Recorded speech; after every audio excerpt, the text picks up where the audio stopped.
We are all learning something here, so the first test for you all to experience is this.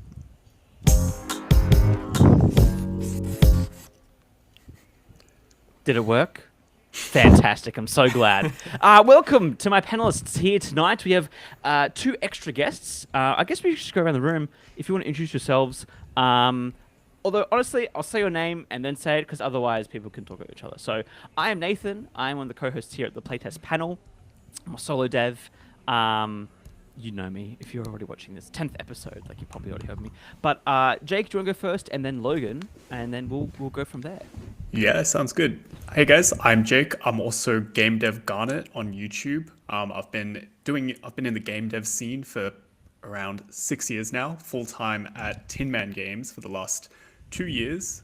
We've just released our first title last year, Neon Squad Tactics, VR, Meta Project. I know some of you guys in this call were a part of that project back when we were showing it at PAX last year.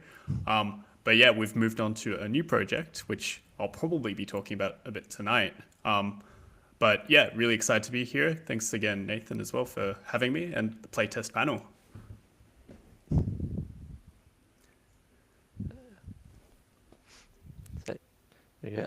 So I'm Logan. So I'm 1/4 of Suspicious Jam with Andrew, Simon, and DevShock. So we made King of Ping Pong Megamix, a renowned indie game. We recently released the game on console a few days ago, after almost a full year past the Steam release. So very excited to be here. Love to chat about it and nice. Yeah, okay. Logan will say there's a little bit of mic issue Yeah, with I'm yours. starting I don't to know if feel that's that's it. static, but that's all good. That. I guess we'll start off with as well what we've all been working on this week. I think we'll just leave it with Andrew and Blake because that's our usual update. I mean, Logan. Honestly, no. Scratch that. Screw that. Okay. Tell us, everyone, what have you been working on this week? Blake, I want to hear your updates first.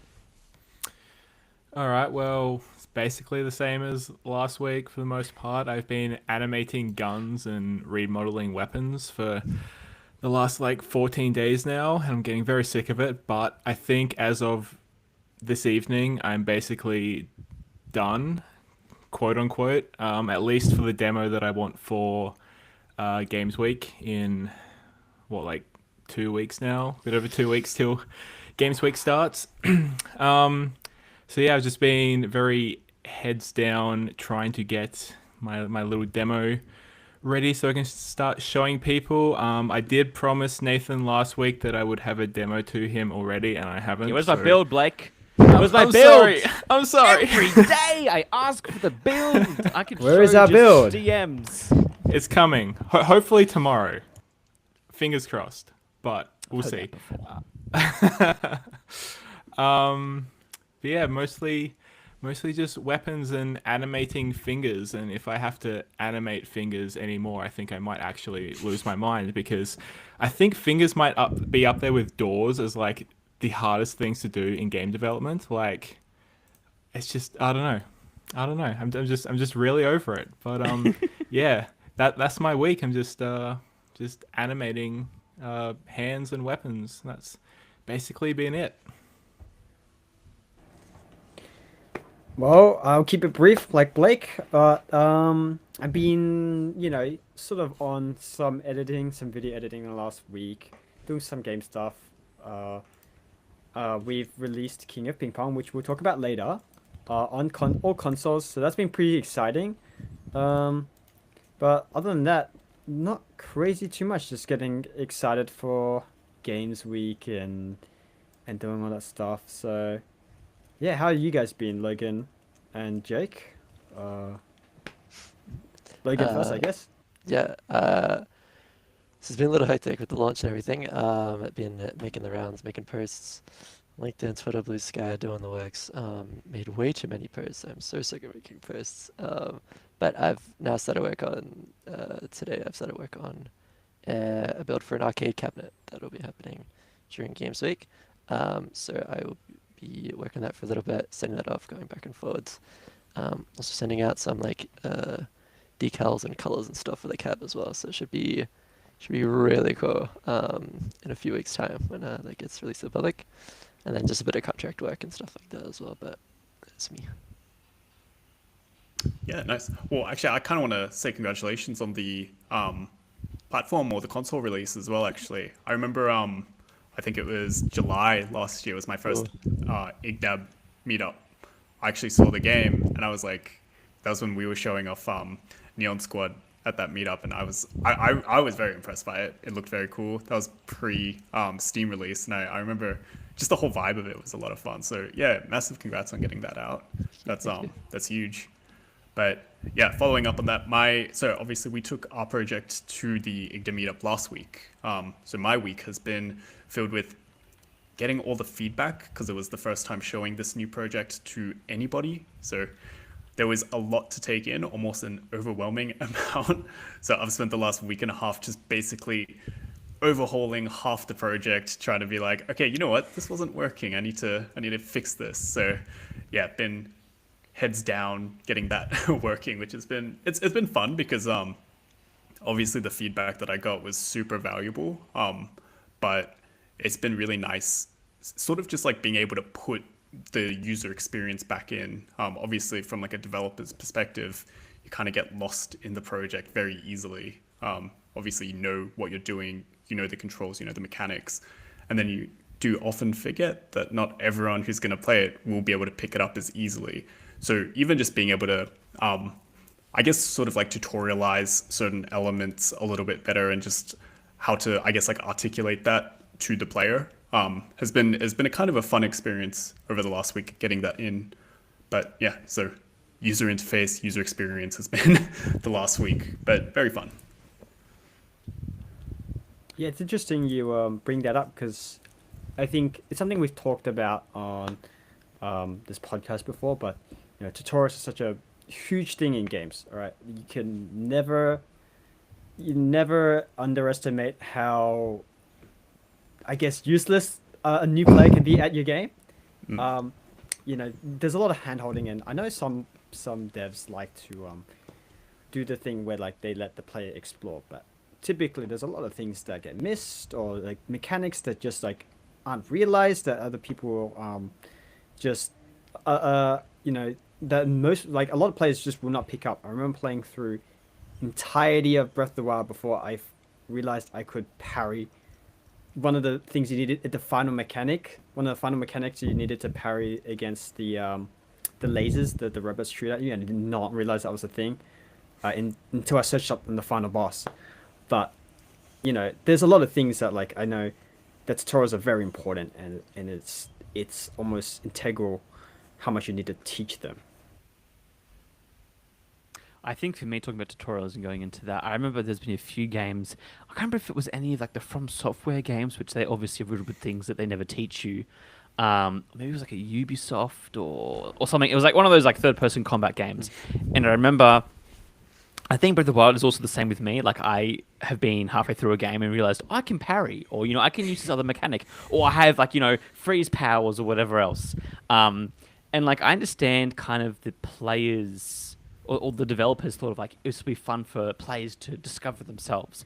Personally, as a player, I never discover them. I get shown the tools that I need to be shown, and unless they're very, like, particularly designed a certain aspect, I think of like Valve games, a way that they, like with Portal, right? The amount of times you kind of think, oh, a portal shouldn't go there, but they've designed it in the way to make you feel like you're smart and you figured it out, but actually they were completely aware.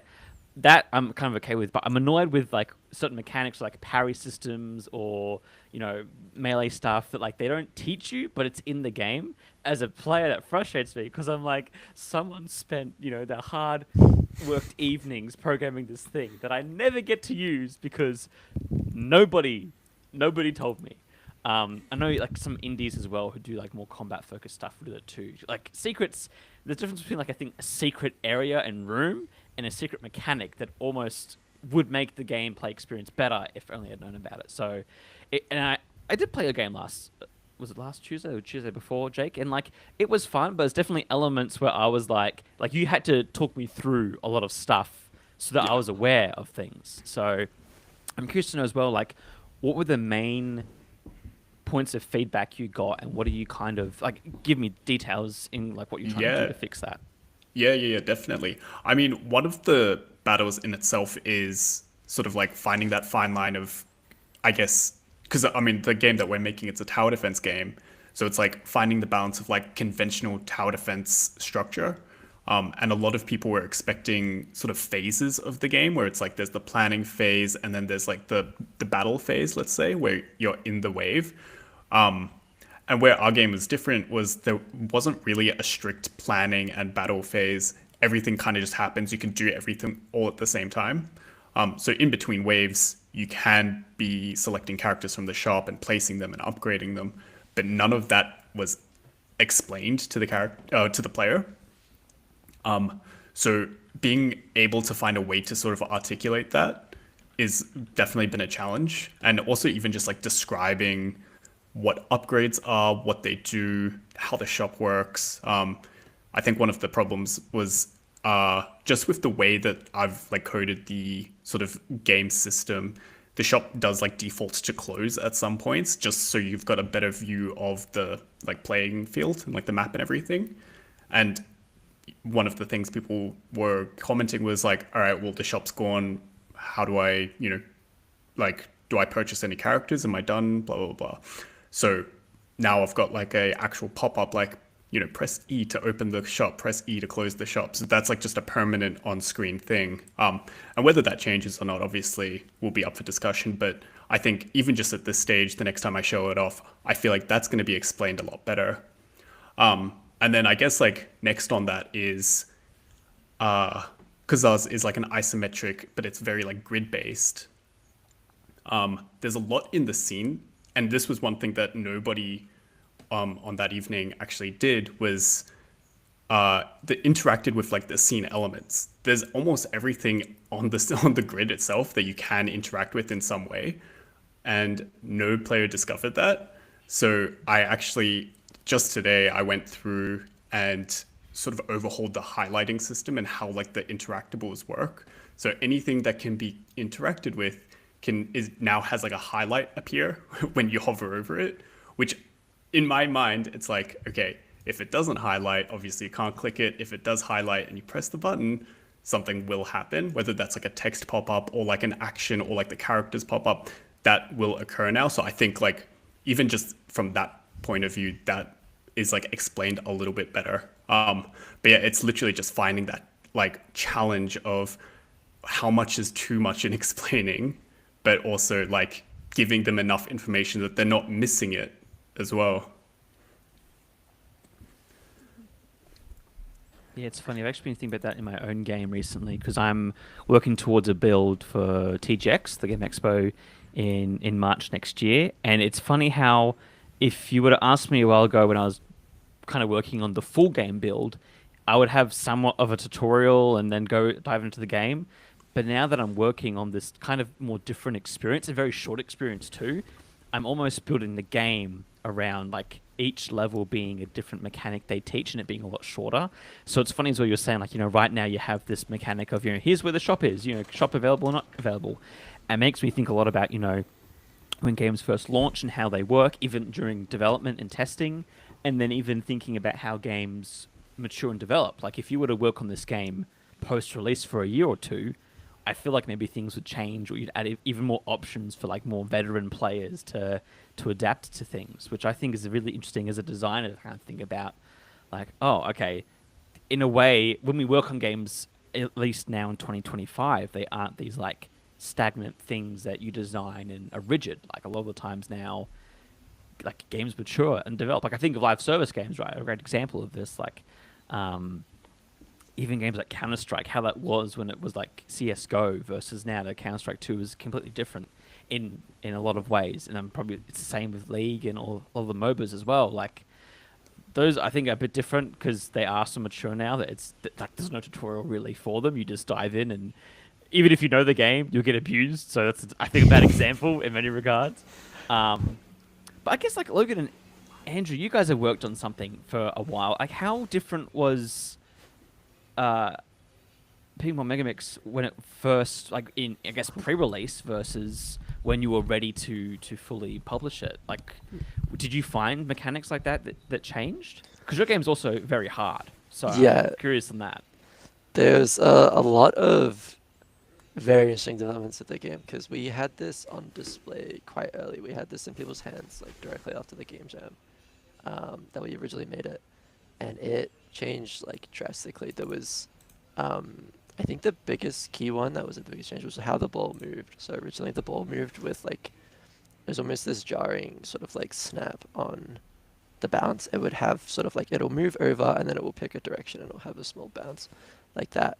And to us who had been playing and testing it, well, to me and DevShark and the team, we thought, oh, this is easy. Like it's no worries. We just smashed this, easy done. But then I think Andrew, the first time you played it and you couldn't score a point on Wilfred, it was like, oh shit.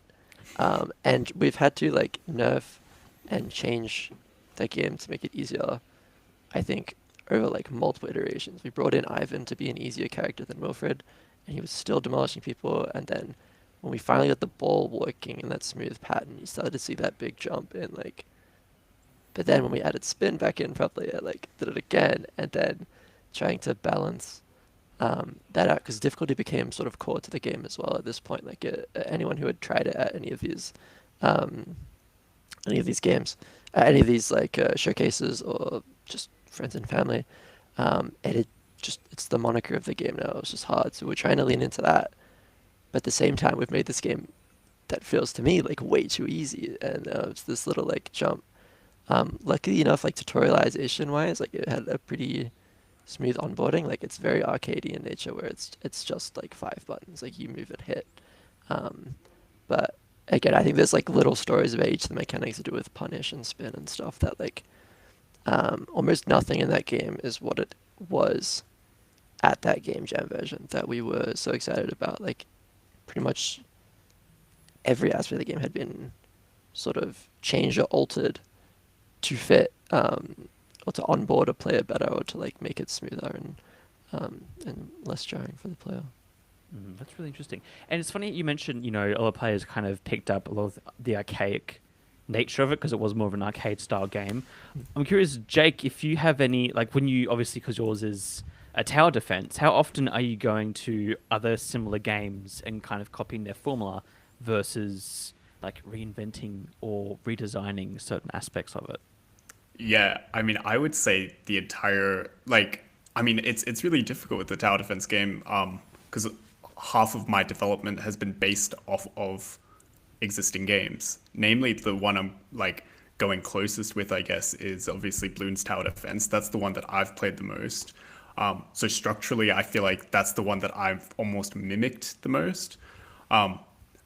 As far as like the game design goes, it's like impossible for me to like find any similarities. Purely like obviously structurally, it's wave, enemies, fight, but like designing in the actual sort of like economy and designing the interactions is just completely different. There's no like easy way to unless I code it exactly one for one identical.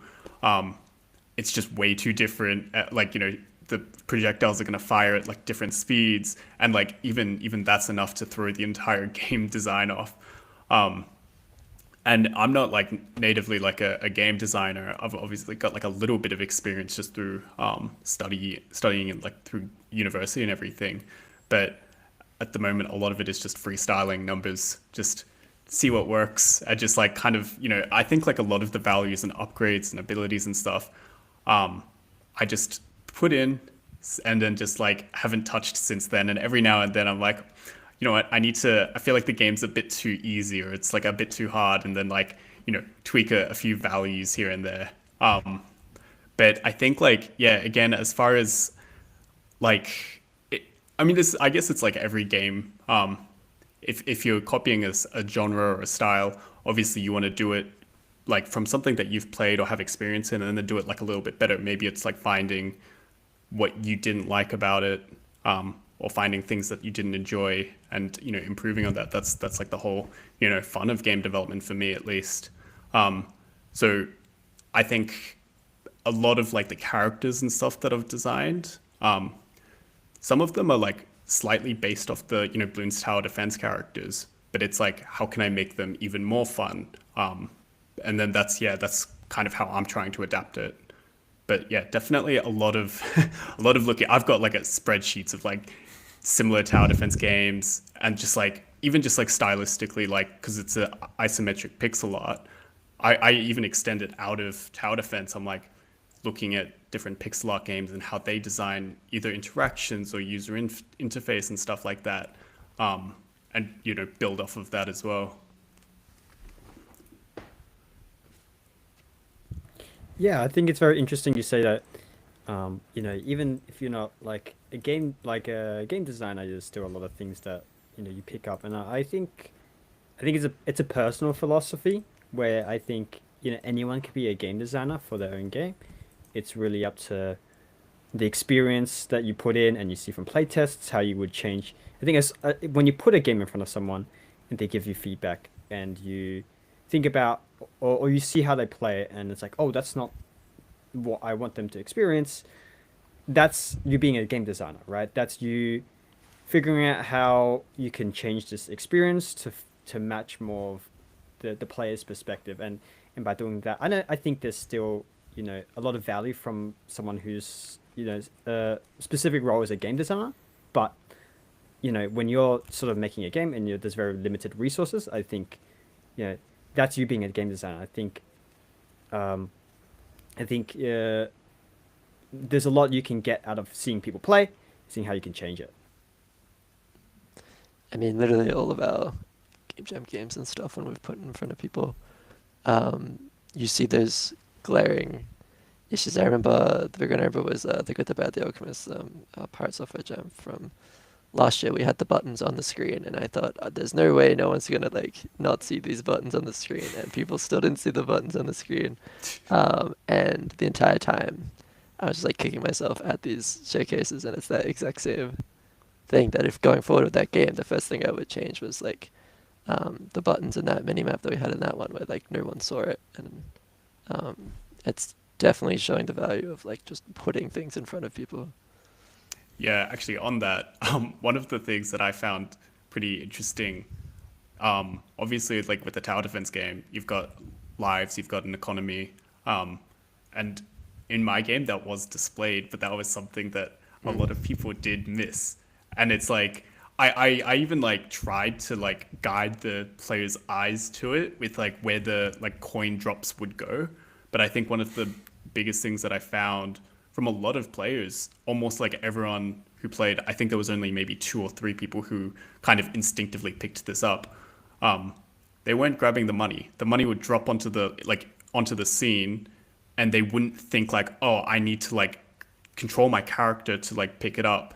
And then like, they would never know how much money they have in the game or know how many lives they've got in the game.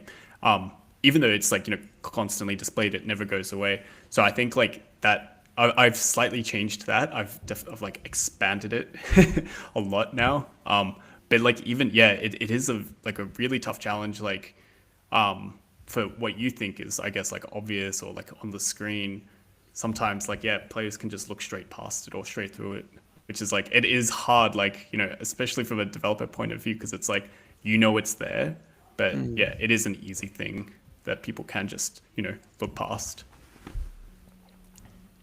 I want to know as well if any of you have received feedback, because obviously we talk all about games that people give feedback on, and they're like, oh, maybe this wasn't clear to me, or maybe you should change this, or the button on the screen apparently they just weren't aware. Like that's something obviously you can see. Okay, that's a personal thing I need to fix. But have you ever received feedback and kind of fought back on it and thought, no, that's not good? Because I think that's an interesting skill to have as a developer, to be able to like listen to someone's feedback. And I think it's different from like listening to feedback and people's ideas versus watching a viewer and having kind of ways that you would change development. Because yeah, that's one thing I'm kind of concerned about, is getting too much feedback, changing so much where I'm like, oh, because I feel like not every bit of feedback is good feedback. And especially people who don't understand your game might not give you the best feedback. So I want to know if any of you have had something and then been like, you know what? No, I disagree. I mean, I want to jump onto that because it's a good question. So this will tie back to when I was studying at university. The way that we structured like our capstone project was it's like a semester long 12-week project, and each sprint is like 2 weeks. So you've got 5 sprints throughout. And the whole idea was building the game off of the players' sort of like input.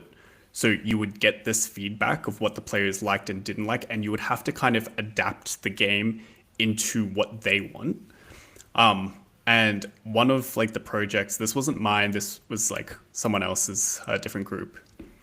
And every single like sprint, every single playtest, they kept getting the same feedback. And then it was something that they never changed. And it was like one of the biggest flaws in their games or in their game at the end.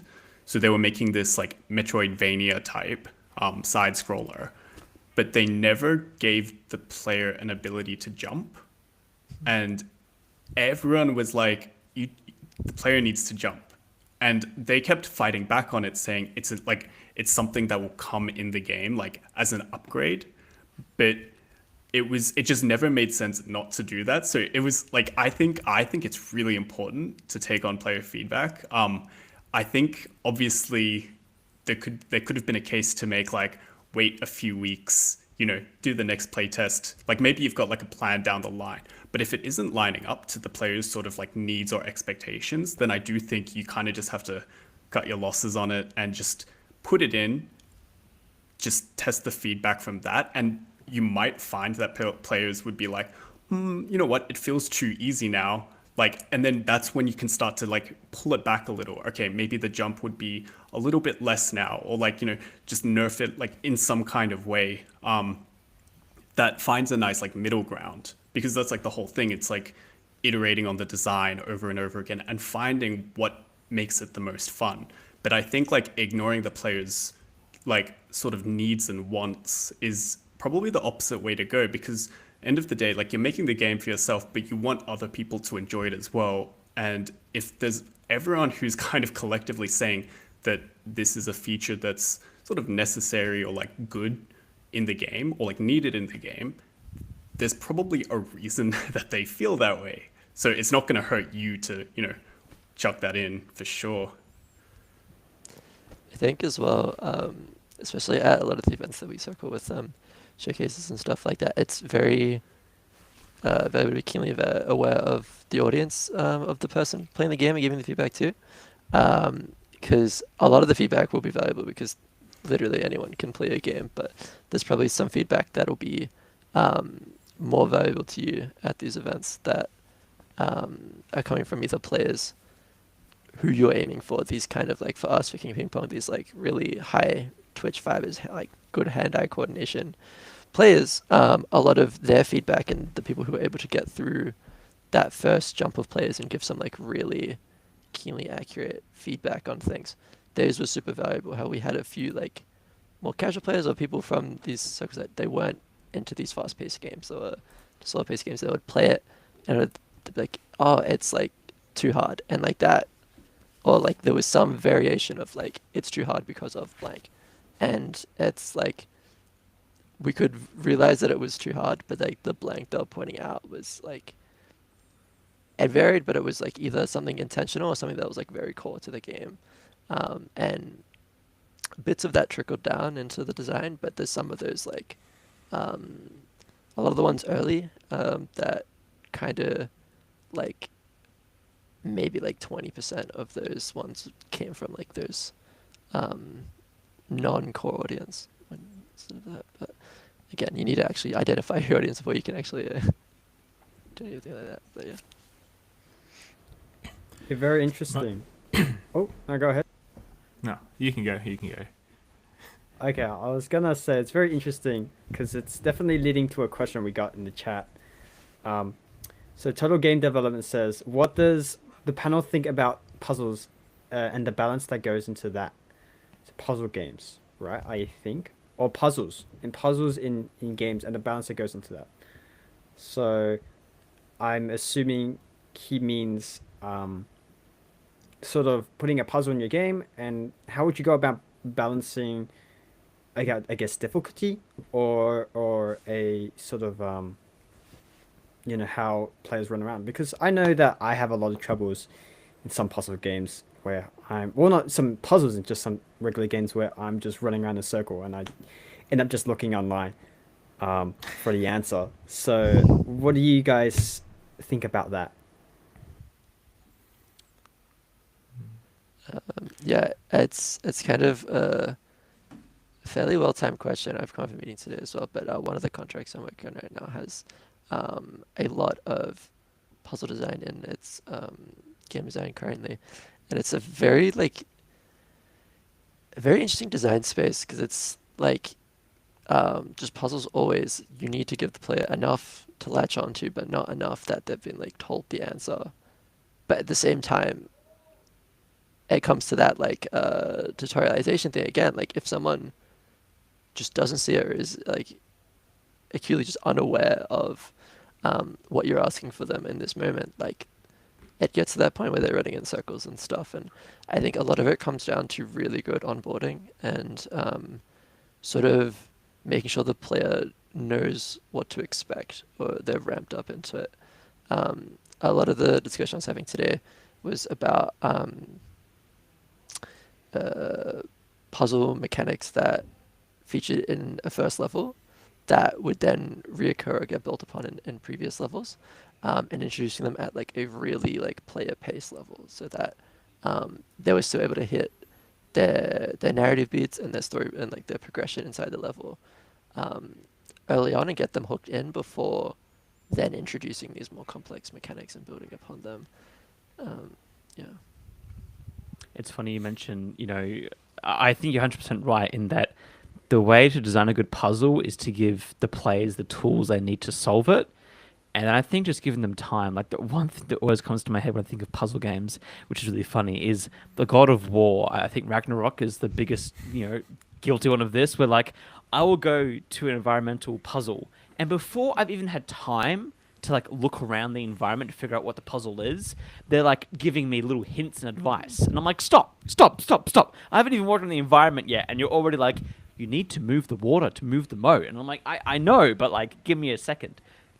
But yeah, I think you're right, Logan, that like you need to build upon the player's knowledge, and you need to. I think like time is also an important thing. Some players are going to think faster than others. Some people are just more intelligent, and sometimes players are playing on the train or late at night where their brain isn't always operating at its best.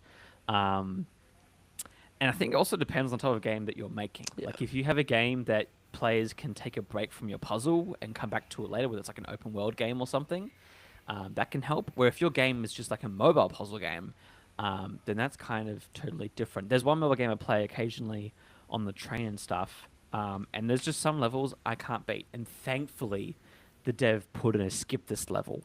Because sometimes levels are just harder to beat than others. Like you'll go on to the next one afterwards, and I'm like, this one finished it in 2 minutes. Where the level before, I spent hours on, couldn't do it. And sometimes it's like you said, like it's a mechanic a player doesn't understand. Maybe you've just kind of poorly designed it in a way that people can't comprehend what you want them to kind of achieve. But also, I think it goes back to the thing we were saying before with the playtesting and the audience. Some people might not be able to do a puzzle because they're not the right audience member for it. That's another thing to consider. So that's an awesome question. I mean, if anyone else has more thoughts, then please. Yeah, I don't think a straight puzzle game is something I would ever really want to tackle because I feel like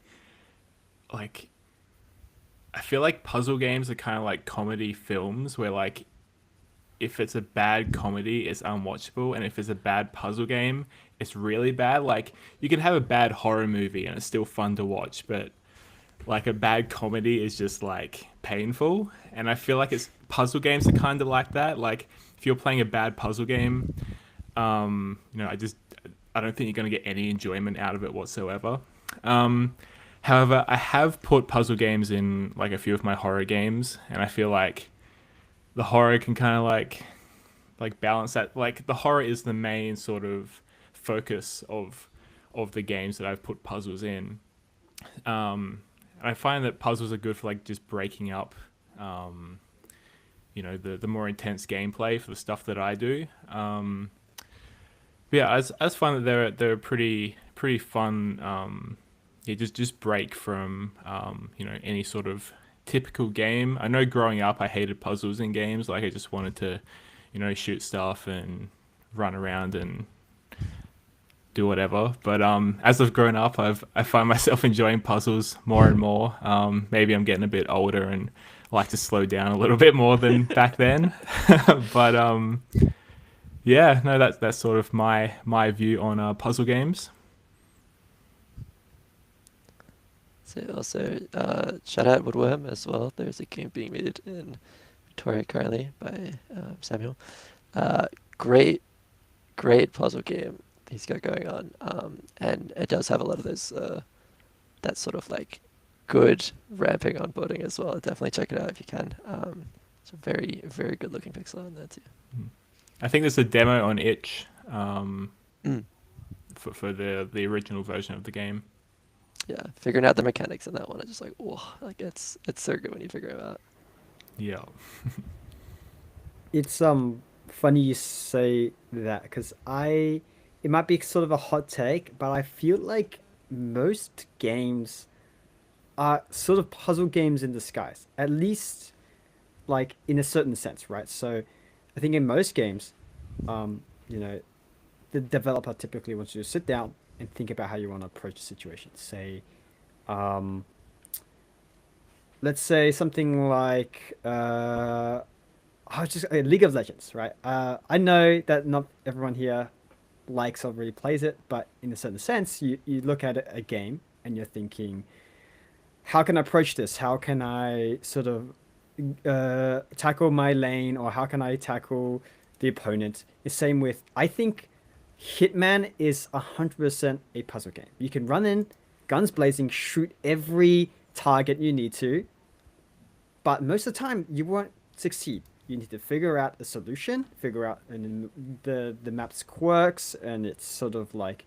different weapons that it provides you and stuff, the escapes, and then you gotta find a way to approach the target, the main target, and the same goes with a lot of games, like even say Breath of the Wild, and not even sort of the main puzzle dungeons. You go and you see the camp, the little Mokoblin camp before you even go in, and you see where each enemy is, and you got to figure out what you're gonna do and how you're gonna approach the situation. And it's the same with a lot of games, right? I think even like sort of action games are like that. Even competitive games are like that. I think a lot of games are just basically, just puzzles in disguise, and you get the satisfaction of solving something without.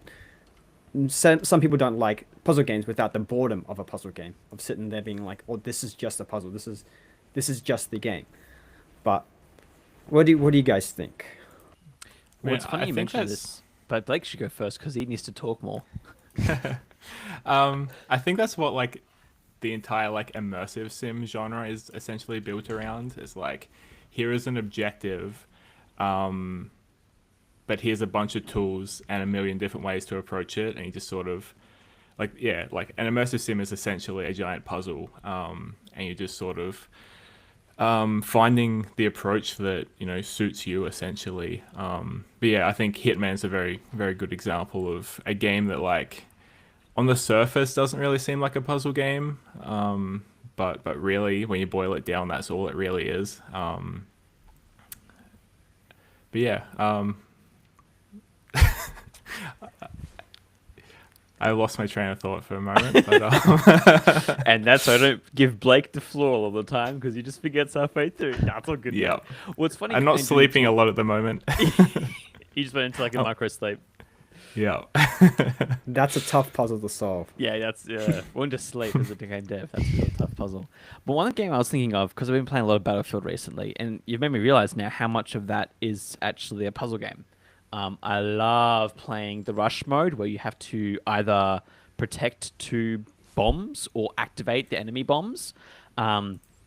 And the amount of like strategy, I think the reason, like I always get asked, Nathan, why do you love Battlefield so much? It's the strategy. Like the fact that I can fly a helicopter, crash into the enemy base, jump through, shoot two guys, activate a bomb, get out, and like that be an achieved objective is like an awesome puzzle to solve. And like, you know, I think the most satisfying thing is when two teams are just at a war with each other. You're not really progressing between it all, and then someone manages to find a strategy that's like flanking, or using a different weapon, changing classes, and then seeing, you know, that line kind of shift either for or against. Like, yeah, I think in a way, a lot of games are hidden puzzles, like you said, and I think, like when I think about Battlefield games, like you were saying before, Andrew, like some puzzle games are boring if you can't finish it.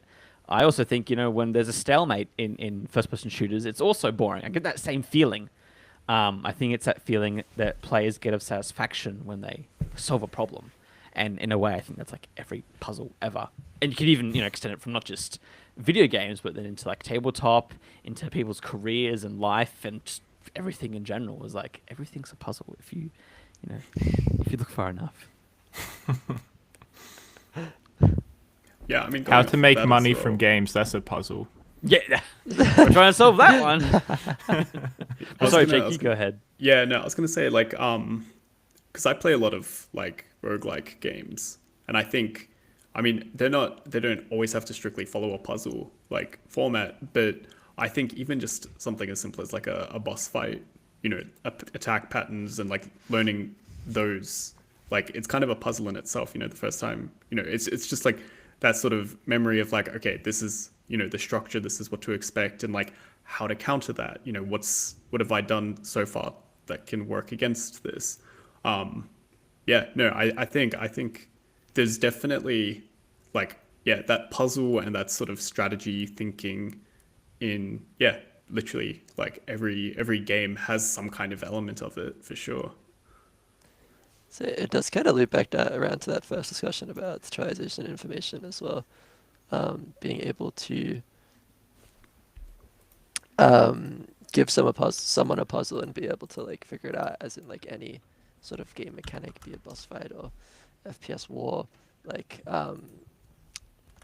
it's the way that information is presented to the player and like what they can do, sort of like with that Battlefield, that positioning of like it's literally just war. The tactics and strategy and the puzzle solving of actual real life like combat tactics come in and bleed in there, and that sort of information that isn't necessarily given to the player but is like almost sort of given to the player via like osmosis versus like actual given information is quite interesting as well. Quite like the circle back there. Yeah, absolutely. I think you know, tutorials.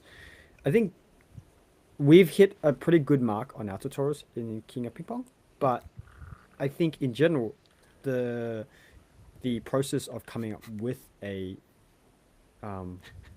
tutorial is in itself very much a puzzle. You know, in my sort of game, it took a long time to get to a point where even I think at this point it's not 100% satisfying of you know, letting the player know what to do, right? And you know, I think it was very interesting how we did it in King of Ping Pong, because originally we just had a bunch of buttons on the side, but we've slowly evolved into basically now we got this tutorial prompt that pops up. Even if someone doesn't read it, the game is simple enough, and if they play through it, the sort of mechanics are just simple enough for someone to figure out, and that in itself is sort of a tutorial in itself. But you know, there's always more ways to sort of let the player know how to go, and you know, I think it's just always a battle. It's always a battle about how to teach a new player how to teach someone without them really knowing anything.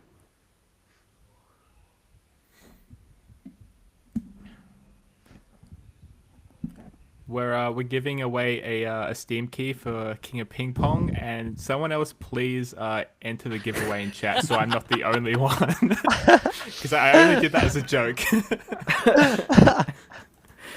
I saw you laughing. Yeah. I was like, what's going on? So please, audience, please type giveaway Anyone wants in the chat. a key for King of Ping Pong on any major consoles.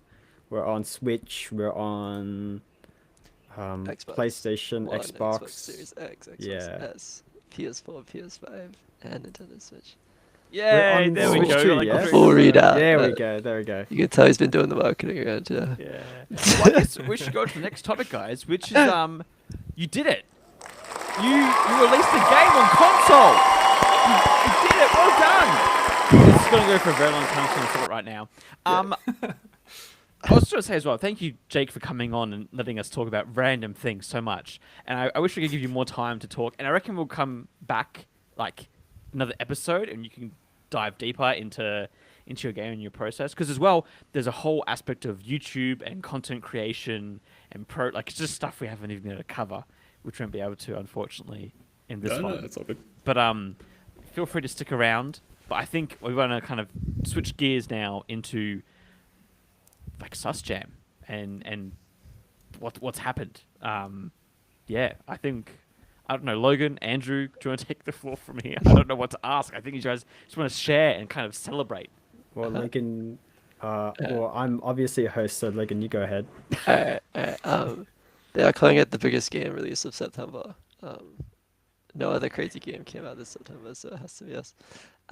So we made a little arcade table tennis game back in November. I think it was November 17th, November 14th last year. I think it was. I spent a year on it, and after that release period, we were kind of like, oh, we're done. Time to move on to something new. And out of the blue, we got reached out by East Asia Soft, a publisher based in Asia. It was like in Hong Kong and Tokyo, and they have, I think, Cyprus, I think was the other location. But they reached out and asked if we would like to get imported, and we were a little skeptical at first because like it was porting at like no cost, and it was this like strange little deal. In the end, we went for it, and after almost a full year now, like 2 months away from that release date, we've worked with them. We've fixed some issues back and forwards, and got the game out on console with massive help to them. So yeah, it's now out on all the major systems, so Xbox, PlayStation, and Switch. And yeah, same as the Steam version as well. So it's got all the updates and everything like that as well. So it's very, very cool to see it up in those storefronts. Still feels a bit surreal. So I kind of cruised along, so I was very uninvolved. With the Come on. console, sort of. I was much more, when we were back in releasing. But what were some of the weirder issues that we ran into Ooh. that they hit us up for?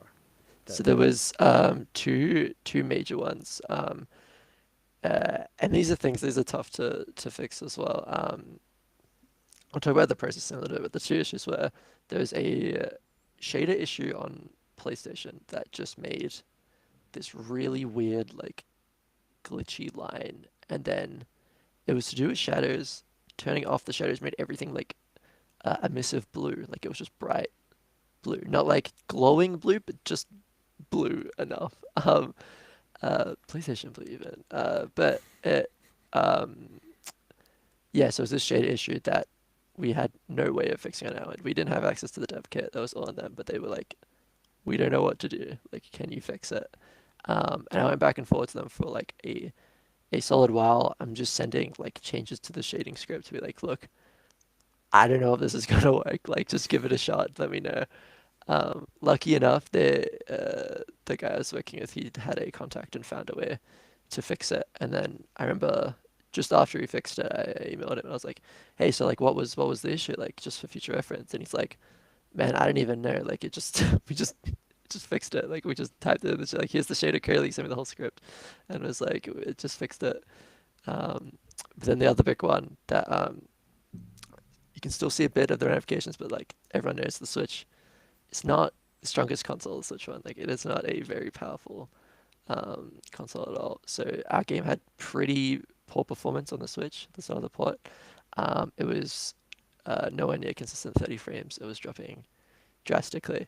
And I had to go back and forwards with things to disable or adjust to make sure that it still hits at least a playable frame rate, because the biggest part with this issue is the fact that because the game is so fast paced and like hand-eye coordinated like based, having less frames directly impacted the difficulty of the game. So it's highly likely, even still, just because of the frame rate on the Switch. The Switch might be the hardest, technically hardest version of the game, just due to this fact. We ended up going back forward and got it to like a decent place. But again, you have to make concessions with that. A lot of game jam tech debt definitely contributed to that, but in general, those were the main two. There's a whole bunch of little things about just like translation bugs and to do with like the localization system and what was the other one? Things to do with cutscenes, because a lot of them, the last cutscene, I did it in like a coroutine and it was like so bad. Like it was generally like some of the worst code I've ever written. And because of that, that frame rate also broke that cutscene like several times because it was not as consistent, and the drops would just freeze the game and like break the cutscene.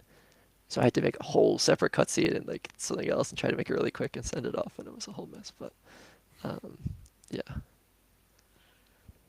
Do you think if you had known when you were first jamming the game that this would go to consoles, that you would have done things differently? And do you think now, going forward, like you've learnt a lot?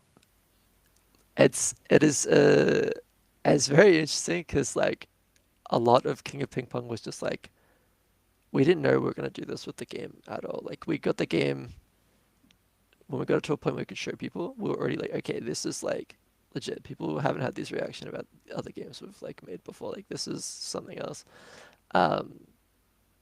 which got us in the mind of like, oh, maybe we could release it here, update it here, and it slowly trickled on. And when we finally decided to put it on Steam, we had originally planned before that to just leave that version up and make a completely new version from scratch, because the back end was shocking. I am responsible for maybe the worst UI script ever written. It is also a game manager and like a whole bunch of other random things. It is too long. It is a mess. But we made the decision to put it on Steam, so we just had to deal with it. We just went through it. Lucky enough, I was the main one to touch the UI script, so that was my demon to face. But every time that the programmer dived into that, he was like, "Dude, like, what the fuck, man? Like, come on." And in the future, like knowing that it was going to console and someone else was going to see that code and it wasn't just us two, like I think I remember writing in the first email when the guy had a problem with that UI script. I was just like, sorry, like I'm sorry you have to deal with this. Like genuinely, if I knew it was seeing other people, I definitely would have done it. But like in terms of the pacing and like what we're doing, we didn't really have too much of a choice, even if we knew it at that point. Like with the deadlines we were setting for ourselves, we were kind of just like gunning it. So it's hard to say we would do it completely differently. But I do wish I would have at least cleaned it up a bit, knowing some poor guy and overseas publishing company is going to be dealing with my sins for a whole year. So yeah, going forward though onto new games, I've tried to streamline and make things a little nicer, get into the habit of separating things, because a lot of the performance issues with the tech debt has all stemmed from some hierarchy issues as well. Putting too much on a single UI canvas and things, some really early mistakes that I didn't learn yet, at least. So like separating those into separate canvases and not making scripts that are like 3,000 line long, like terrible behemoths. Which yeah, to recommend. Just yeah, getting nice with it. But again, we set tight deadlines for ourselves, so it ends up being still scrappy in the end. But going back and retrofitting that has become a bit more core to the way I want to do things. Yeah, honestly, very brave of you of like sending your code to someone else. Because I personally, even now when I like optimize things, I'm like, I don't want someone else to see this. Yeah. They're gonna just like poke all the It's holes in it scary, because I man. know the It's team. scary. But yeah, so very brave of you to do that, because I'm like, I don't know if I could do that, especially with like some of my C# code, especially when, like you said, like Yeah, so this is- sometimes you just want it to work, and when it works, you don't touch it. yeah, But exactly. then Right. you know when you're And this is porting our it. first game as the four of us as well. So that game is just a testament to like our collective mistakes on a project that formulated into a Steam and now a console release. Yeah, you know what? Let's just change the blame from Logan who's coding. What did Andrew stuff up on? Did he do too many Ooh. polygons on a model, or did he not skin the mesh properly? I'm Or is he on perfect? He's the best at animation everything, isn't side, but there's definitely stuff that we've learned, that me and my brother have learned throughout King of Ping Pong, especially when it comes to rigging. I think rigging is a big thing. Certainly, there's always back and forth as I'm an animator and he's done the rigging. There's always issues that we go back and forth on, and there's still a lot to figure out now. But there's always been, a lot of trouble when it comes to animation and stuff. And back then, we kind of, when I was not as much into Unity, I would kind of I just put everything into the thing, into the files, and then Logan or DevShark had to figure it out. But now I'm a bit more on the Unity side. I've learned a bit more about Unity. We don't need them to do everything. I can get a lot of things done, imported, and working as well as possible for those guys, so they don't have to do as much work. But there's definitely it's definitely interesting because there's a lot of hardware limitations and things like that we're not aware of, because we just built it simply for Steam, simply for a PC. Which I'm also curious, because I know, Jake, you guys worked on, and I was talking about hardware limitations, you guys worked on a VR game for the, was it tabletop, sorry, what was it called again? I was Neon Squad Tactics. Neon Squad, yes, that one. That you guys had to build it for the meta too, and I would imagine, like, for hardware limitations and stuff like that, that also seems very tough. Well, it's funny Yeah. because Yeah, no, you, go, you sorry. Jake, you were working on the port, weren't you, to PC? I was, yeah. So I guess you can even talk about that, like, because I think a lot of people, they'll port 2D flat games into VR, but inversing it, that's also completely different. Like, yeah, I guess tell us about, and what you know as well with, like, meta and working. Yeah, with that definitely. ecosystem. So I'll say the inverse port. So getting VR to PC, the difficulty is obviously going to be the controls. The frame rate, that's on your side. Anything like limitation that side, you're golden. But it's just controlling like hands into a mouse and keyboard or like a controller is impossible, because like I think everything that you design is in this 3D space, and you have to visualize it out of that into a 2D flat screen. And for me that was like a massive challenge. But in terms of like the hardware limitations, it's an exhausting process in itself for meta and the VR, because one of the things that you have to be extremely aware of, especially with VR, again, this is where PC and even like Switch and stuff, they can cheat this through like loading screens. But when you've got the headset on, you do notice every stutter, every dip in the frame rate. You're going to get stuck before everything catches up, and you're very, very like aware of that.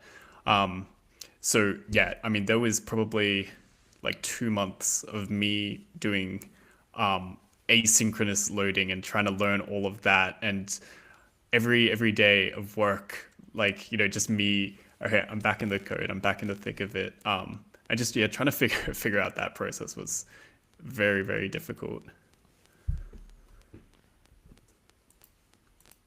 Yeah, it's very interesting. I've never heard of porting the other way around, because all of us indies really just think about getting on Steam or getting it on the web build or something, but never the other way around. I can't imagine how that would be. Yeah, no, it's literally just the controls. It's like that's the difficulty. I mean, and obviously redesigning the entire sort of user interface system. I mean, there was like even the final product, we never ended up getting it onto PC, just because it was like it would have taken too much time to get everything fixed up properly. But even the way that I was working on it, like I thought that I was doing it the correct way. Again, it's the developer problem. Like a version that like made sense to me wasn't something that translated to the player at all. And so yeah, originally at PAX last year, that's what we were meant to show off, was like the PC version as well as the VR version. And then yeah, the morning of, showed it to my boss, and he was like, "No, can't show this." I was like, "Fair enough." Yeah.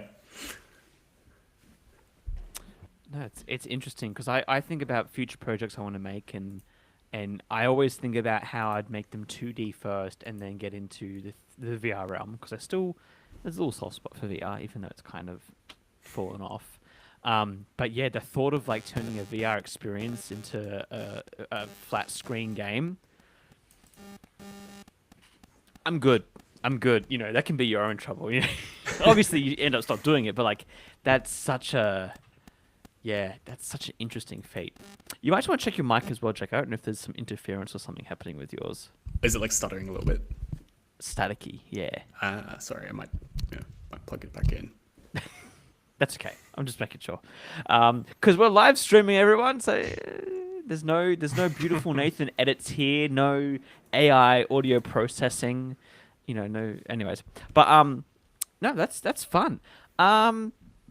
I guess it's time to check our first winner. I have a list here. You know what? I'll give them another 10 seconds. Anyone who's joining us right now and wants to enter in, to possibly win King of Ping Pong Megabits on anything, whether it's Steam, what was it again? Switch, PS4, PS5, Xbox Series X and S, Xbox One.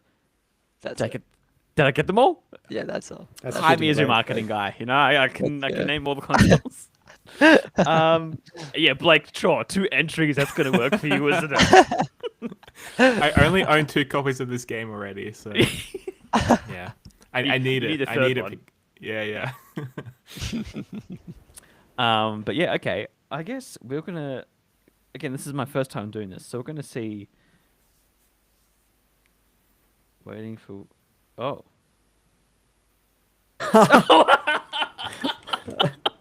Blake won. What do you want to on? Blake? Blake won. Yes. Well, I've got it on PC and Switch. No, please give it to someone else. No, we'll re-roll. That's just so funny that it happened. Oh, we'll do that again. Inkling Luigi. Hey, he's my friend in real life. In real life.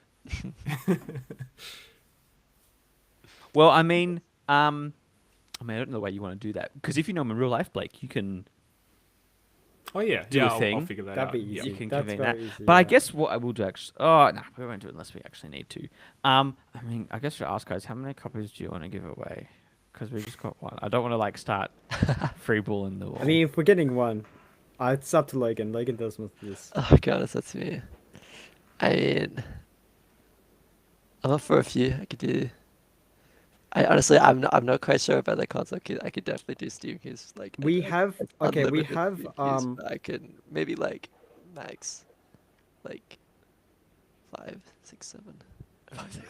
we have 9 Kikon viewers, so I Nine. think we're good. 9 keys. we Keys for have everyone. little statues of Wilfred. I don't know whether or not Oh, they're free to give away. I don't know. I'll have did to we check. decide the last 2 for this? I know 6 of them. Not yeah. I know we decided one of those. There might still be one available. So we had these little prints that Simon has been doing a lot of 3D printing recently. I'm not sure I can possibly ask him right now if that's cool, but Yeah, No, don't it's bring up impromptu like. you It's know, very yeah, impromptu. it's okay. Because It's do we okay. need Maybe to on the deliver next that one. postage? Yeah. Maybe on the next live stream. Next live. Andrew we can get another sponsor one. postage. Yeah. Yeah, that'd Yeah, be yeah, a good yeah, idea. Look, we'll do 3 if that's okay. We've already given away 1, and we'll do 2 more. I reckon we'll do another one in like maybe 10 more minutes, and then we'll do one to finish up the stream, just to keep you all engaged and keep doing exclamation mark, stuff. Oh no, hold on, difficulties. Oh, you all good? Jake, for some reason you're stopped recording. I don't know you if you. Oh, he's gone. Oop. Oh. Oh. No. Oh, it's all recorded, so we don't need to upload Well, too much, right? I don't know. We have to wait and see because sometimes it doesn't. Oh, he's come back in. There we go. Technical difficulties. We, We made it um, pretty good for an hour. We had one episode where True, we've got a lost episode, don't we we? have a lost episode, where things are unsynced. Nathan's not in it. I'm I like cut a out at some minute and a point. I half think you'll- behind everybody. Yeah. Jake, I think you're good now, but there was a moment that you were gone, but like you weren't saying anything, so it's Does the mic sound okay as well? yes, Mike Yeah, sounds yeah, you good. sound good. All right. This is all right, I'm recording, sorry. which is good. Yeah, I have no idea what just happened. Sorry. That's about that. okay. Riverside, just so if everyone knows, it's good 80% of the time, and then 20% it's absolute trash, and they won't give you money back because of it.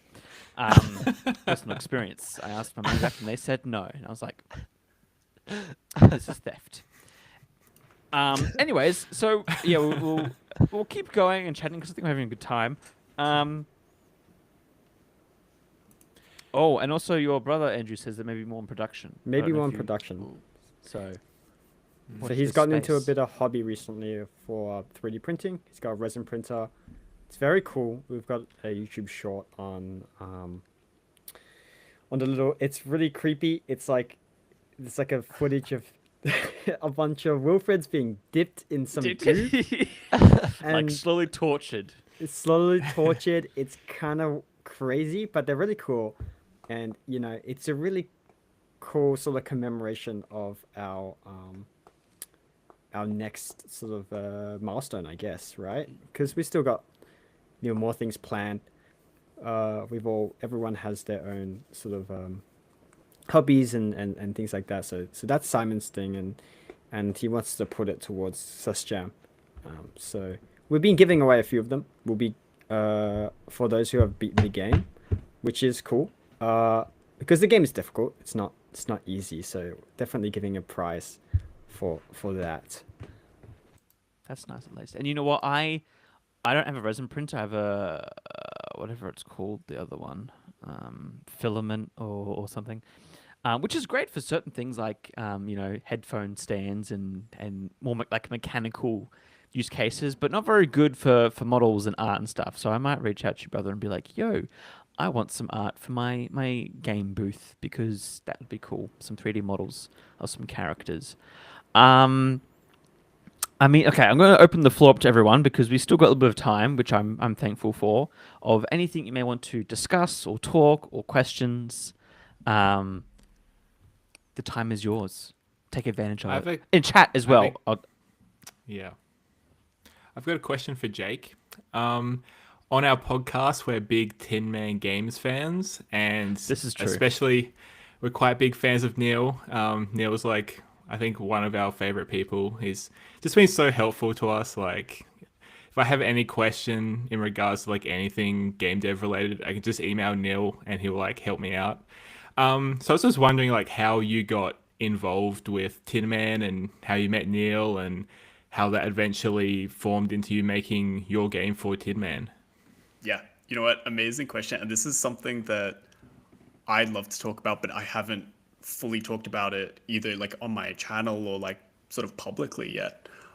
So great platform to sort of discuss this. But so I studied at university from 2019 to 2022 over in Sydney. That's where I'm from. That's where I lived. That's where I grew up. And I studied game development, then finished my degree, and I'm now kind of in the race for a job. And I couldn't find work, and I was looking for months and months and months. And I saw this job sort of opportunity from Tin Man, and I applied, and I didn't hear anything for like 3 months. Now, during like all that time of me job hunting and everything, I started a project which has later turned into Atlanta TD, which is what we're currently developing, funnily enough. So I started that project in my free time, wanted to, sort of keep sharpening my skills in like the game development space, game design. And obviously, foolishly, I was like, yeah, I can do this game in like 6 months, release it onto Steam. Here I am 3 years later, and I'm like, I don't know when I'll ever develop or like release this game. But yeah, so I got an interview with Tin Man Games. First interview was with Neil, was just a one-on-one chat, and then I think it was kind of like a vibe check. Depends how that went, progress. And so the second interview was with KG, who I know some of you guys are familiar with, and also Ed Blanche, who was the technical artist at Tin Man Games at the time. And the interview, and obviously, my gosh, I'm so like privileged to get this position. I know how difficult it is to find work in games at the moment, especially in Australia. But the interview was it was really nice because it wasn't the very like conventional coding test kind of thing. Instead, what they wanted was for me to show a project that I've been working on, and just sort of talk about the technical challenges that I have been sort of going through. So I showed them this project, this little tower defense game that I was making. And, I think like a lot of the technical aspect of it that, kind of they were able to quiz me on and I was able to give pretty solid answers to. Yeah, very fortunate, got the job. And I started working, on Neon Squad, so our VR project. And throughout that like year that I was working, I was learning so much. I went into the job basically knowing nothing, or like I thought I knew stuff, but obviously, you know nothing in games, like until you're actually like in it. And yeah, so I basically reset my entire project. I was like, all right, well, I've done all of it wrong, so I'm gonna start from scratch again. So yeah, reset it and just kept rebuilding and like iterating on it, and, like kind of thinking of like new ways to do things. And then it was PAX last year that I actually showed it to Neil again. And I was like, hey, like, I don't know if you remember this project. I've been working on it and like it's kind of getting somewhere now. And he really liked the look of it and the design and sort of just like how I was approaching the project. And so we had a few meetings about it. And he kind of, eventually said to me, like, look, if an opportunity came up for you to work on this full time with Tin Man, is that something that you would want? And I was like, of course. This is my project. Like, how would I not want to work on this? So yeah, obviously it was very, very no-brainer answer for me. I was like, yeah, done. Let's, sign the contract. Let's get it going. But yeah, so that happened around November. Just transitioned out of Neon Squad into this project full time, which has been like, yeah, incredible. And you know what, you're right. Neil is an amazing sort of mentor and like just sort of veteran in this like games industry in Australia, but also like throughout Europe as well. And I'm very, very like privileged and lucky to work alongside him. Because the things he knows, and I know like obviously he says it all the time, but he loves helping people as well. So anytime he gets an email, he does always try and like be a mentor or give a good response. Because he just end of the day, like as much as he's running a business, like he's also trying as much as he can to grow the industry in Australia. And I think he's done like an amazing job at that. But yeah, so for the last 10-ish months, 11 months, we've been, working on this project, me and him, which has been amazing.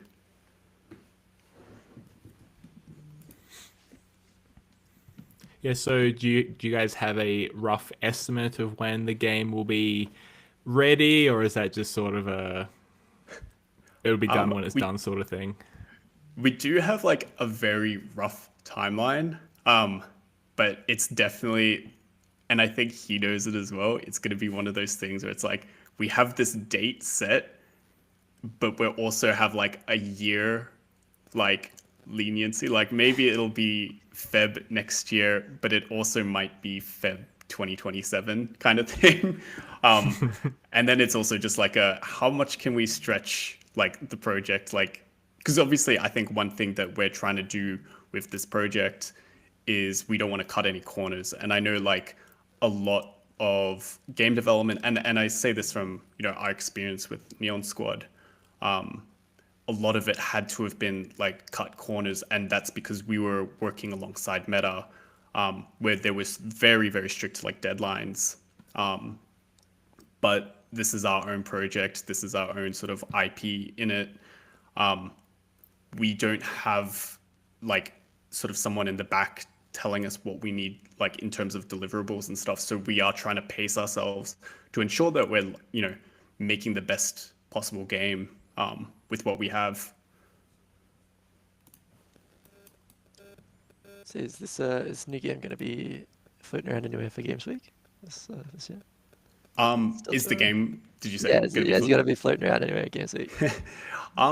Yeah, definitely. We've got plans for it to be a Games Week. We are signed up to be at Play now. I don't know if we're gonna 100% commit to that. There is like, I think just like a few meetings and stuff. But I mean, we're gonna be at GCAP. We're gonna be at PAX a few days as well. And then obviously, I think like the Megadev and everything. Yes. So there's a few events that we'll be walking around with the game to show it off. Very, very keen to check it out. I missed out the last lockdown, so I'd be very, very keen to. Yeah, I mean, otherwise, I think we're gonna aim for November IGDEM again as well. Oh, awesome. Yeah, I'd love to see it. We're all very excited for me. I call it Miggle. Not very excited for Games Week. We're very excited for Miggle. You guys see us walking around? So come say hi. Definitely. We're all of us. Yeah, I think everyone here, at least PAX and stuff. So. So definitely check out. Oh, so definitely check out Big Games Night Out or Electric Arcadia in at Fed Square this year as well. May or may not be an arcade style table tennis game on an arcade cabinet at that event. So definitely check it out. And that's on the first Saturday night, is it? That event?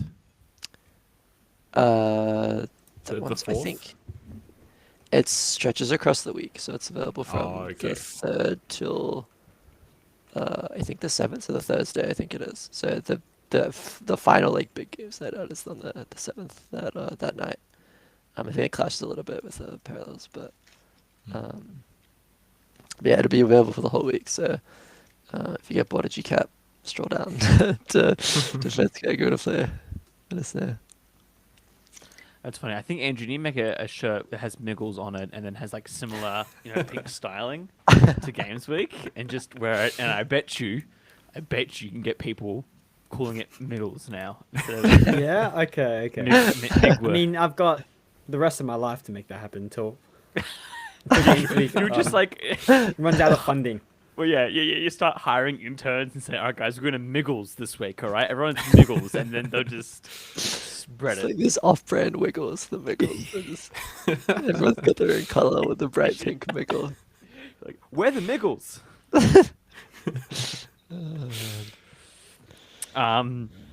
Yeah, okay, look, I'm going to, I think, roll another giveaway, and we'll see what happens. So again, chat, you know, if you haven't entered already, which I think you already have, let's be real here. Who isn't trying to get this most hit game of September, like right now? Like, the fact you guys aren't billionaires yet is just because the check hasn't cleared. Yeah. Richer than Gabe, you know, as we all say.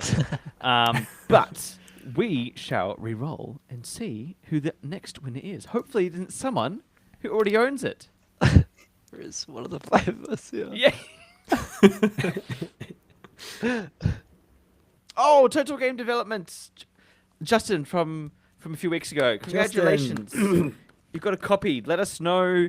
I mean, you can get a Steam code basically straight away, Logan says. Or if you'd like a console key and you can wait a bit, that should be okay as well. Looking for Yeah, should be. affirmation. Okay, I'll cool. have Yeah. to, maybe a little bit on that one, but potentially. Is this rigged? It's all just going to our friends. It's because this is a very small live stream and everyone watching is our friends. So. Yeah. There's also Simon says that there'll definitely be a second batch of. I don't know if it's gonna be Wilfred again, but possible statuettes. So That's cool. maybe in a future live stream or Yeah, we'll different- do like different a 3D video. printing live stream where we can just all watch the 3D printer slowly do its thing in the resin. But absolutely, well done, Total Game Development. Hopefully the game's not too difficult for you if you claim it on Yeah, Switch, because that is very tough. as well, if you get this game and you have feedback, then you know directly who to go to complete that thing. Absolutely. You can give me an ear for the next podcast. Yeah, Yeah. two guys right here who are just like...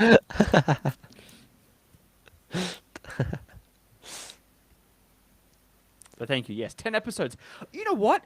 Actually, that's a good point. We should, and because as well, you guys have watched the episodes. I know Logan and Jake, Oh. you've skimmed through For sure. for sure. Yeah, yeah.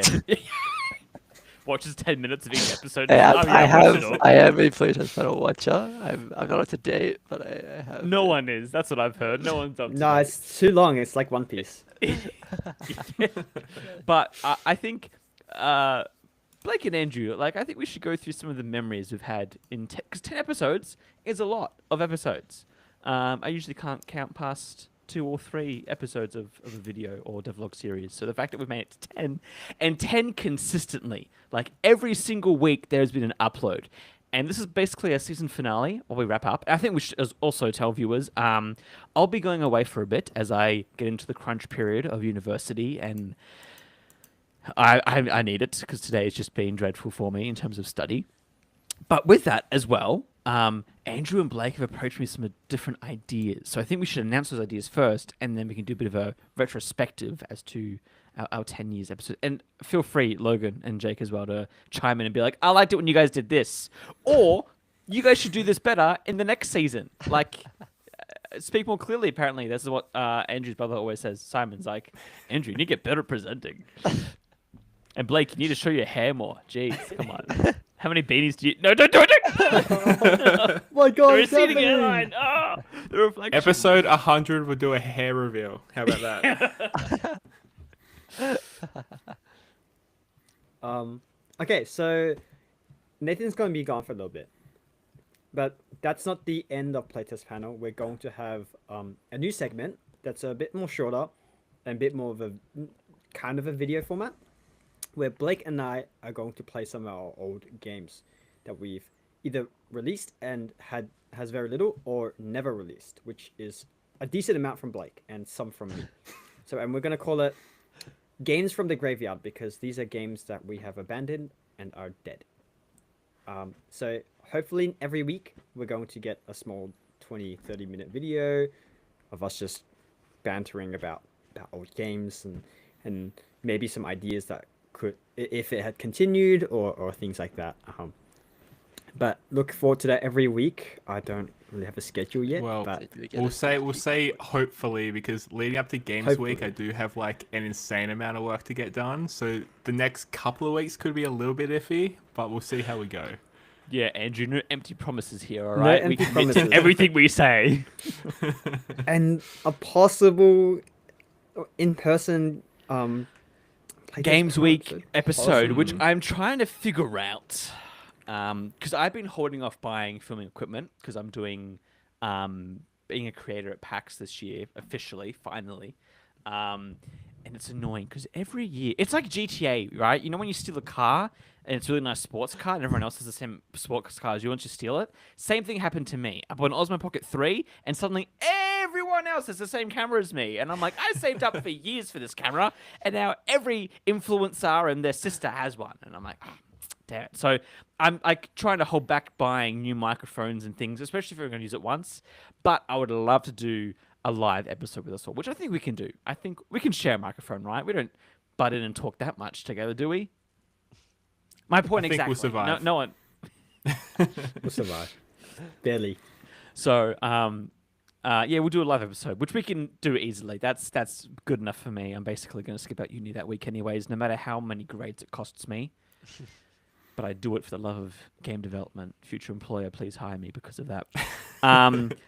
But yeah, aside from that, like, we're taking a break, and Blake and Andrew are going to take care of the channel. You know, and I'll be back probably in November. No promises though, because I'll also be doing a little summer job to earn my way through to next year. But you can definitely be sure that the channel's not dying. It's not going to be dead. If anything, we're going to keep uploading and trying different ideas because we've all enjoyed making content for you guys, making videos. And at the same time, we realize that this isn't a million channel YouTube channel. It's doesn't even haven't even hit 100 subs yet. So I'm not even counting We're close. We're my eggs close. before I hatch. But yeah, we'll see where the channel goes and where it takes us. But I honestly have actually really I think, when did I pitch this idea to you guys? I mean, I feel like friends, they always say we should start a podcast, but very rarely has anyone actually gone out and made channels and actually done it. When did I reach out to you guys for it? I think I it's think been a it- while. You told me a long time ago, and I was just like, yeah, maybe. And then nothing happened for like 6 months, and then you eventually came back and were like, all right, I want to start doing this, and we should do it once a week. And then Andrew came on board, and we got going pretty quick once like you had decided we were actually going to do it. Yeah, I actually think so. On my main channel, I was doing backlog banter. And I found, as much as I loved doing those videos and having those guests on, it just wasn't hitting the audience right. Because obviously, when you upload YouTube content, and maybe Jake, you can chime with this as well with like analytics and stuff. But yeah, people for me were there for the Unreal content, for the highly edited videos, and they like game dev, but I almost want to call it like spoon fed. Like it wasn't like, it's so funny. I was watching a lecture the other night, and I just couldn't stand it. It was an hour and 15 minutes long, and it was so boring. There was nothing interesting about it. They're just talking into a microphone, and I thought, you know what? That's the same as backlog banter. It's just guys talking about game dev, and it wasn't highly edited. I initially wanted it to be highly edited and have all these B-rolls and stuff, and I did that for some episodes, I think, of backlog banter.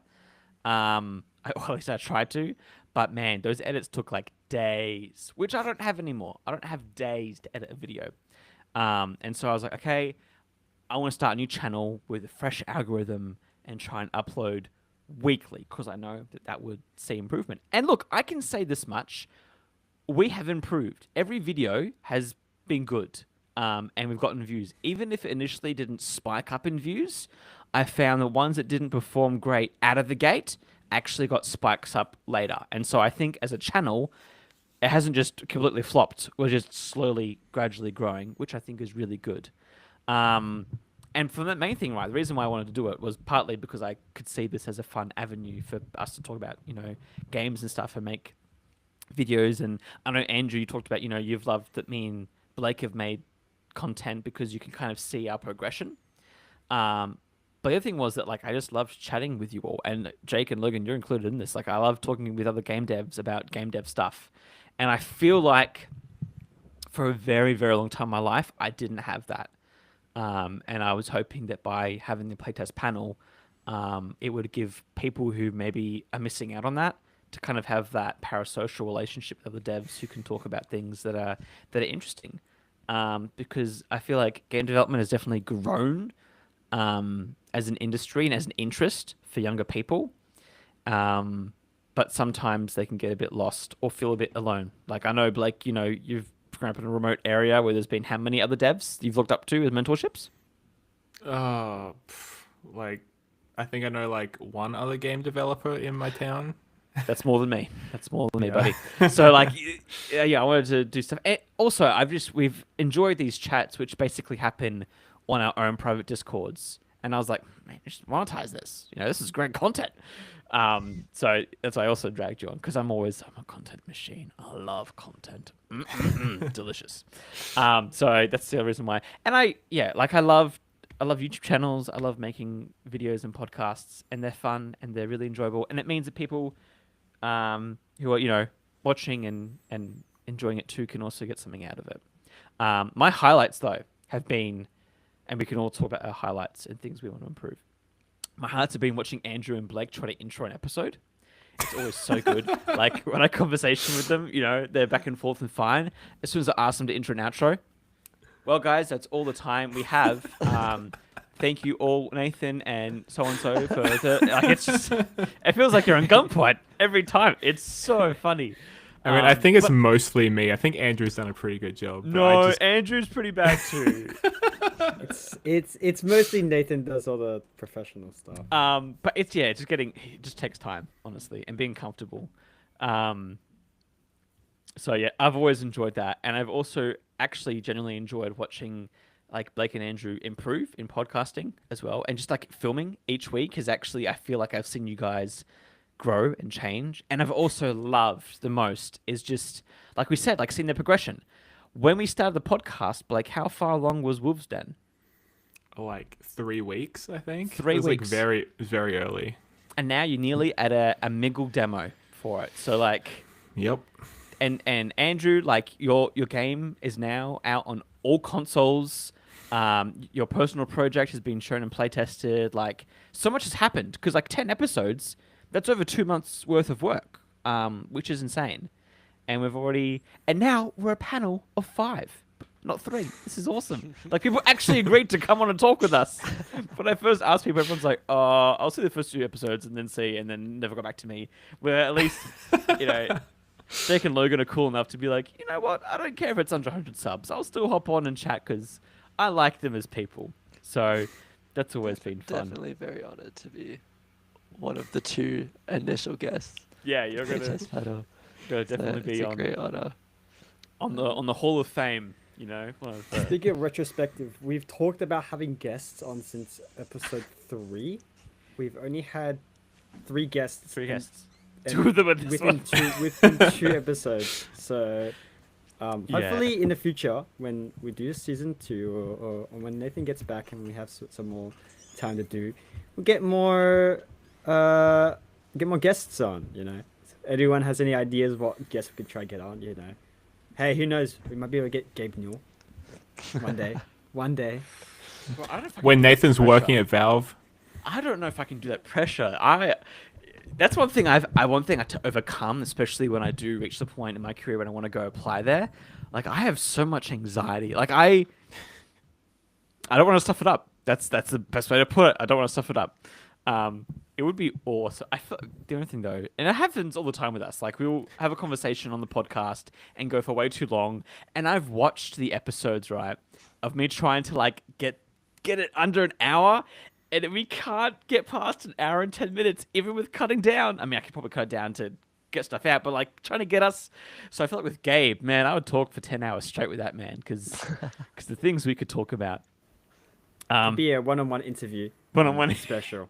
No, it's one private call. Nathan But special.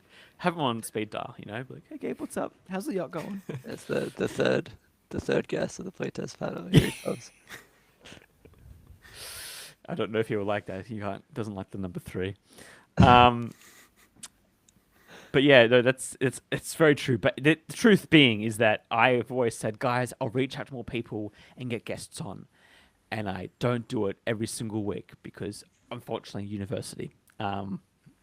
Because such a tight schedule, and I'm managing to fit all this in. But yeah, we'll definitely get more guests on, more people, and try to get more locals on as well to talk about games and have recurring guests too. Like Jake, you're at the point now where your game's still kind of been through development. It'd be awesome to get you and Neil and everyone else on to talk about release or post-launch content, that sort of fun stuff. Because that's one thing I've also enjoyed when we talked about the game dev meetups. I had one New Year's resolution this year, which was to go to the IGDAM meetups every single month this year. And it is now September, and I've gone to every single one, which I've never done before in my entire life.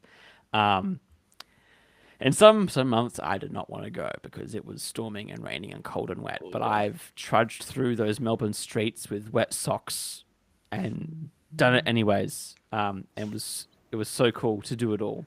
I 'Cause remember when we made that promise at the barbecue.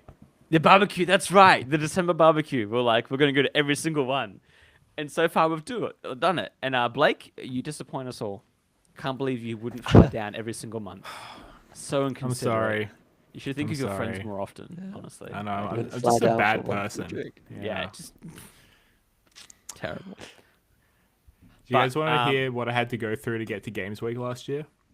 Ooh. Yes, I had sure. to. I booked a train, so I had to drive 2 hours to get to the train. My train got cancelled, so I had to take a bus for like 3 hours to Geelong. I then had to wait in Geelong for over an hour to get on a train into Melbourne. And by the time I got on the train was so full that I had to stand up with my suitcase and backpack with my laptop in it the entire way from Geelong into Melbourne to get to Games Week. And that was like a, what, like 7 or 8 hour round trip. So I do put in effort when I want to, or when I Honestly, need to. Yeah, the fact you come once a year is enough for us. Technology can fill in the gap for the rest. I think it's Blake is a we miss treat. you. Yeah, Blake is a privilege. Having Blake in. that's a privilege. You're right. I've seen you Um, guys a few times this year, at least Yeah, twice, right? You've We come have down. Screen Blake to keep us company. Yeah. Okay, I guess going into season 2, and especially Logan and Jake as viewers, what do you want to see? What can we improve on? Lay it on me. Ooh. Well, as a bit of a casual playtest fan of you, I don't have the most astute knowledge of the catalog. However, I think just having you've already hit the nail on the head, but like more guests, more dynamic content, and I think the idea of doing the what you call it, the graveyard games, the those little things like that. I think there's a wealth of games knowledge, teachings, learnings, in all of these little projects that I know the three of you have like in the back. Like I know that VR like packing game you made back in uni. There was that like pixel like isometric like twin stick space game that Andrew had, and then I can't even count the amount that Blake has. It's just innumerable. But like there is so much knowledge I'm going through. There sounds like a really really cool idea. Yeah, I had one of the was it? I've lost my train of thought on the other idea I had, but I'll see if I remember it. But... Yeah, I mean, I'll jump in. I really liked talking about sort of like development updates of what everyone's been doing. I think it'd be fun. Like, I definitely think that's always a good thing to discuss. I don't know how easy it is for like podcasts as well to have some kind of like, not like highlight reel, but, show, things in the editor. I mean, from a developer point of view, like, I work like a 9 to 5, and I often just like chuck like Twitch up just to see other people developing, just because I like seeing how other people treat like the Unity editor, like how people are coding, how people are using the like, hierarchy and stuff. So I think, I mean, for like a podcast scenario, what you guys are working on in particular as well, it's always like something that's interesting to me because I don't know. I definitely, have that like sort of visual learning type. And I'm interested in Logan's 3,000 line game manager as well. No. But yeah, I think that's like actually a great point too. I think I had a discussion earlier this year with someone who had been in dev cycles for a long time, but there was quite a few pipelines that they didn't know about. Like they didn't understand 3D art and that pipeline, and going through that with them and pulling up that and being like, this is like how the material was, this is like how the shader was functioning and that like pipeline thing. Some people, when they don't touch it, they just don't know about it. If they're never told about it, they're just like, oh, it's just like this mystic art that Andrew knows, and that's just his thing. You just send him the model, and it just comes back animated, and that's like how it is. So it's quite cool to see. Would be to see those in action too, all around the look. That's such a good idea, though. Like getting professionals in just to like show their workflow, whether it's like 3D artist, programmer, tech artist. I think would be really interesting to see. Yeah. I mean, tech art is still a mystic art to me, so I'd be. No one knows what tech art really is, Yeah, though. technically, I've done tech art, but I don't know what I'm doing, man. Yeah. But yeah. Actually, the other suggestion I had, sorry, definitely as well. You probably are onto this as the content warlord you are, but just chopping up some videos too. So like even such a casual viewer of mine doing any kind of shorter little. I know there's shots, but like the in between, like the. The highlights. You know, I'm looking at you, Blake, right? You know, Yeah, I shared you can the feel it content through folder. through, And yeah, he, yeah, and I he can feel said, it through the I'll screen. edit some. It's okay. I understand you're busy and there's Miggle coming up. So, you know, I'll forgive you. And now that I'm on a break, maybe I'll spend an hour or two on my Thursday nights instead editing shorts for you all. Because I agree. Like, I think having shorter content or highlight content is great. And one of our best videos is actually one that's just a snippet of a full episode talking about one topic. So I agree. And casual viewers, like, man, I'm the same. I can't tell you how many podcasts I listen to. They're an hour and 50 minutes long and listen to the whole thing. Yeah. None. so like I don't blame you for watching not the whole episode because I don't even watch the whole episodes. When I edit them, I watch them at 2 times speed because I don't have time to listen to all of it. So you're definitely making shorter content around it all. So yeah. If anyone has any other thoughts, please share them while I re-roll the final winner for the giveaway, and then we'll wrap it up. You asked before about highlights of the Playtest panel. I wanted to highlight my favorite quote from the Playtest panel episode so far. I think it's episode 3, episode 2. Nathan, you make a great line. You're talking about governments and grants and policies, and you say, governments, they govern things, and it is a fantastic quote. I heard that. I was working away and I heard that in the background, and I love it. It's such a accurate They do. perception of a government. They do govern things. Oh, good. You gave me a heart attack when you're like, Nathan, you're talking about governments and panels and things. I was like, oh no, what did I leave in that I said? Oh, they do govern things. I'm glad that I kept. Yeah. It's pretty controversial, man. Yeah. These days. And we have our final winner. Zana is our final winner. Congratulations. You wanted a copy and now you got it. So for those, I mean, you're probably not listening though, but yeah, for those who are listening, reach out with the means that you know how to get a key and also request the version and we'll try and get it to you ASAP. Yeah. Cool. Again, thank you guys. I think we'll wrap it up here because it is 11:15 at night time and I know some of us are very exhausted and some of us just are starting our days. So I'm going to let you all go. Again, thank you, Jake, Logan, Andrew, and Blake. Before we finish things off, okay, I want to know what order it shows for you guys, if it's the same as me, right? So do you have Jake in the top left? Yeah. And then it goes Logan, Andrew, Blake, Nathan? You two are switch around for me. For Blake Okay. and Nathan. Never mind then, but we're going to do it in this order. So remember your order. Okay, do you want me to give you numbers or do you just trust? Just say the name. Just say that. Okay. Jake, send yourself out. Let us know where we can support you, where we can find you, YouTube channel, all that stuff. Logan, the same. Andrew, Blake, and then I'll wrap it up. Yeah, awesome. Well, thanks for having me on. It was loads of fun. I expected nothing less and it was a blast. So this was lots of fun. Yeah, so actual name is Jake, but I am Game Dev Garnet on all my socials. Yeah, that's where you'll find all my devlogs, any tutorials and stuff. Unity, C#. I'm your guy. Yeah, thanks for having me on. So yeah, again, thanks. This has been an honor to be one of the inaugural guests on the Playtest panel. So the best way to support us, Andrew's probably shared this before, but us at SauceJam Games on Twitter. I think it's Suspicious Jam on Blue Sky as well. And jumping into the Suspicious Jam Discord as well. So on both those, and then on the Steam page as well, there's a link to the Discord. Jumping in there, telling us what you think. Best way to access us. And then personal, I have Twitter at time.spelt.delta. So don't post much, but you just get the SauceJam content reposted there if you do want to follow that. That's me. Thank you again.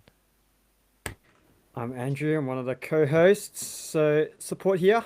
We'll be getting some Blake and Andrew content hopefully next couple of weeks.